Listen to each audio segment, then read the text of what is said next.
paling depan dasar itu seng Bertiga dong. Nopek nggak? Nopek nggak? Harusnya.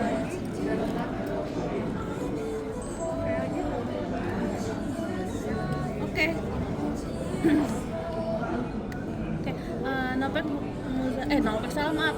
Muzaki atau Madara mungkin teman-teman bisa mewakili soal berperan masing-masing di film Waktu Maghrib 2 seperti apa? Saya kira benar di film Waktu Maghrib 2 aku berperan sebagai Endro. Endro itu adalah salah satu tim anggota tim cadangan dari Tirto.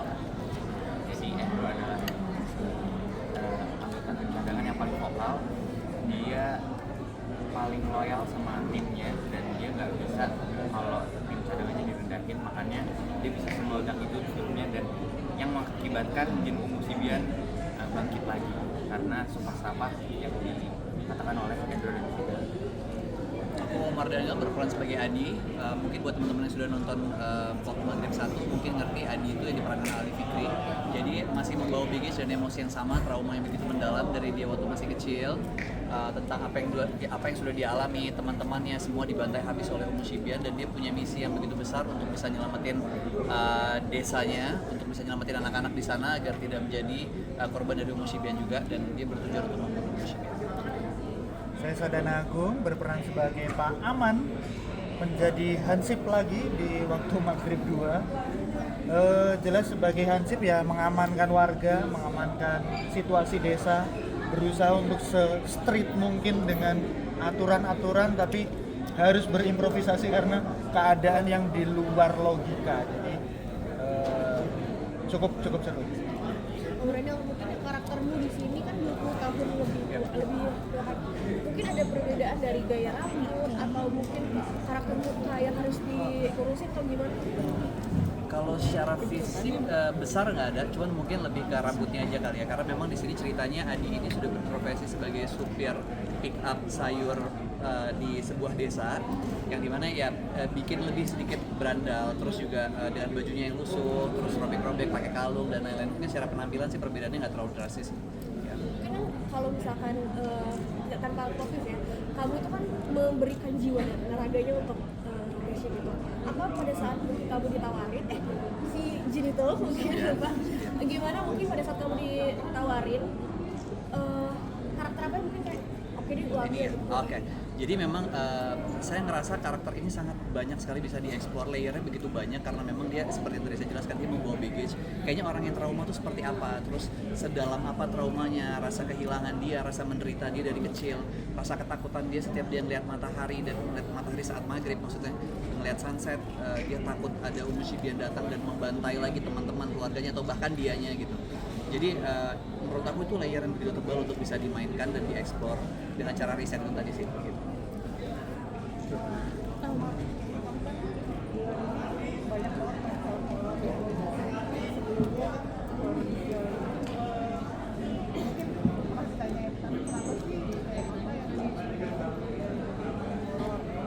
Yang menarik, selalu challenging sih, horor tuh selalu challenging, kita selalu ditantang untuk mencoba hal yang mungkin sebelumnya tidak pernah kita alami gitu, kayak bermain dengan darah, bermain dengan sling, dengan ya kamera yang di body reiki dan lain-lain, itu menurut aku challenging banget. Terus kita harus punya apa ya, kita harus teriak, kita harus emosi, harus ada nangisnya, harus ada marahnya, harus ada rasa ketakutan. Itu kan tidak dimiliki oleh semua karakter dan di semua project atau semua movie ya.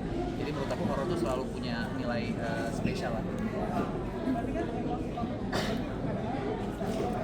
Benar, terutama di karakter ini sih, karena memang Adi ini ya seperti yang dilihat kan memang dia trauma banget, jadi kayaknya kok nggak pernah senyum, nggak pernah ketawa, nggak pernah bisa enjoy, dia selalu diliputi sama rasa takut, rasa ketakutan lah intinya gitu sih. Untuk kayak itu biasanya ada bermasalah nggak sih kayak setelahnya atau sebelumnya juga kan untuk mendapatkan feel si karakter yang tadi kamu bilang sangat tidak umum Ya. melepaskan lagi. Mungkin lebih ke pada saat proses syutingnya aja kali ya, jadi memang kita nggak dengerin lagu yang bikin kita happy, terus memang nggak banyak menghabiskan waktu untuk ketawa-ketawa, untuk bercanda, lebih ke serius dan emang itu karakter aja sih sebenarnya gitu. Cuman cara ngerilisnya ya pastinya butuh proses dan butuh butuh waktu. Kalau yang sekarang butuh waktu berapa lama buat keluar dari karakter itu dan gimana caranya kamu keluar? Ini nggak terlalu lama sih sebenarnya, mungkin sekitar seminggu atau mungkin nggak nyampe juga. Kayak kita setiap pagi kita enjoy dengerin lagu dan kita mulai kembali ke aktivitas kita seperti biasa, olahraga dan lain-lain. Aku rasa itu ngebantu banget juga buat bisa rilis. Untuk kamar sendiri ada film lain nggak sih yang membantu riset karakter Adi? Sebenarnya seperti yang tadi dijelaskan juga mengenai Mas Tata, kan memang dia tidak mengharuskan kita untuk sama seperti waktu Maghrib sebelumnya. Cuman menurut aku penting untuk bisa ngelihat lagi waktu Maghrib 1. Jadi kalau ditanya film lain, jujur aja cuman waktu Maghrib 1 yang saya ulang-ulang tonton lagi untuk dapetin moodnya, untuk dapetin feel-nya dan lain-lain. Tapi untuk karakter develop-nya semua dilakukan secara sendiri. Tapi sebenarnya kalau belum nonton di Maghrib pertama, bisa nggak sih enjoy nonton di Maghrib 2 ini? Menurut aku bisa, karena tetap ada keterkaitan antara waktu Maghrib 1 dan 2, tapi buat penonton baru yang mungkin belum nonton waktu Maghrib 1, nggak ada alasan mereka untuk kayak loh ini siapa gitu tuh, kayaknya nggak ada. Jadi ini memang karakternya juga kebanyakan karakter baru gitu kebanyakan, jadi tidak terlalu membingungkan.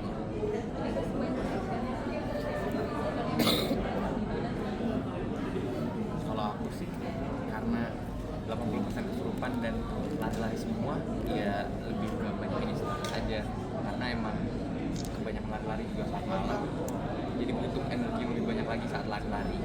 Sebenarnya kalau untuk actionnya yang tadi udah dibilang, kami ada satu sesi yang belajar soal koreonya dulu, dan saat sebelum syuting kita emang benar-benar menjelajahi area mana sih yang bakal kita take buat adegan actionnya. Jadi kayak melihat ke lapangan, terus coba dulu kalau nggak aman dikejar, dan emang safety banget. Kalau saya sih karena dibutuhkan sebagai penjaga ya, saya sempat mau gedein badan, saya nge-gym, mengisi dengan nutrisi. Tapi setelah Mas Tata bilangnya dibutuhkan kurusnya, saya kecilin lagi ya gitu. Nggak terlalu ini ya, paling ngejaga supaya kesehatannya tetap terjaga, apalagi karena tempatnya juga tempat yang kotor gitu. Jadi dibantu juga oleh tim untuk selalu cross check gitu. Ada ketika habis action ada yang kena apa-apa enggak, ada yang lecet enggak, itu semuanya sebenarnya selalu di cross check terus. Jadi untuk persiapan ya itu tadi kita udah lebih ke ngejaga badan supaya tetap sehat. Kalau aku sih mungkin tadi nggak terlalu banyak adegan actionnya, jadi lebih ke istirahat yang cukup aja sih. Dan kebetulan memang ini salah satu project film horor dengan sistem kerja tersehat yang pernah ketemu ya. Jadi sangat bersyukur sekali bisa ketemu sama project ini, kita bisa istirahat sangat cukup, bahkan bukan cuma cast aja tapi juga krunya. Jadi semua bangun fresh dan kita siap untuk kita berikan yang terbaik. Satu pertanyaan terakhir.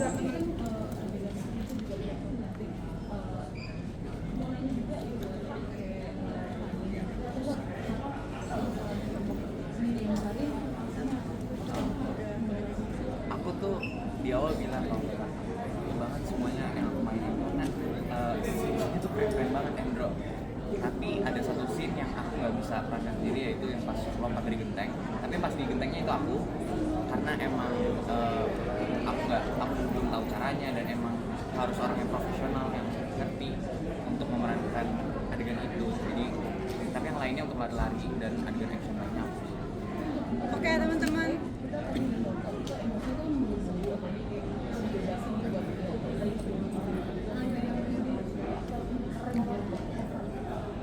Karena aku tahu syuting sih, dan aku tahu on offnya aja. Oke, terima kasih ya. Terima kasih semuanya.